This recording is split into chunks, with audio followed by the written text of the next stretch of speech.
ഈ സ്ക്രിപ്റ്റ് എങ്ങനെ ചൂസ് ചെയ്യണത്? ഡയറക്ടർ എന്ന് പറയുമ്പോൾ അല്ലാതെ എന്റെ ഒരു രീതി എങ്ങനെയാ വെച്ചെങ്കിൽ നമ്മള് ചില സബ്ജക്റ്റുകൾ നമ്മൾ സെലക്ട് ചെയ്യും. ഇന്ന സിനിമ നമുക്ക് ഇനി ചെയ്യാം അങ്ങനെ തീരുമാനിക്കും. പക്ഷെ ആ സിനിമ ചിലപ്പോൾ സംഭവിച്ചോളന്നില്ല. അങ്ങനെ ഉണ്ട്. അത് ഇപ്പൊ ചില സിനിമകൾ നമ്മൾ ഇഷ്ടപ്പെട്ടിട്ട് ചെയ്യാൻ മാനസികമായിട്ട് നമുക്ക് ആ ഒരു സബ്ജക്റ്റ് സെലക്ട് ചെയ്ത് ഇനി അടുത്ത ചെയ്യാൻ പോകുന്ന ഒരു സിനിമ അല്ലെങ്കിൽ ഇനി അടുത്ത ചെയ്യേണ്ട സിനിമ ഇതാണെന്ന് നമ്മൾ മനസ്സിൽ തീരുമാനിക്കുകയൊക്കെ ചെയ്യും. പക്ഷെ ആ സിനിമ ചിലപ്പോൾ സംഭവിച്ചോളന്നില്ല എന്നുള്ളതാണ്. അങ്ങനെ ഉണ്ടായിട്ടുണ്ട്.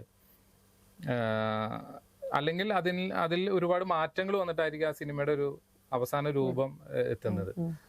അങ്ങനെ സംഭവിച്ചൊരു സിനിമയാണ് ഈ ലവ് ഓഫ് എന്ന് പറയുന്നത്. അതിന്റെ ആദ്യ രൂപത്തിൽ നിന്ന് ഒരുപാട് മാറ്റങ്ങൾ വരുത്തിയിട്ടാണ് ഇപ്പൊ വന്നിട്ടുള്ള സിനിമ വന്നിട്ടുള്ളത്.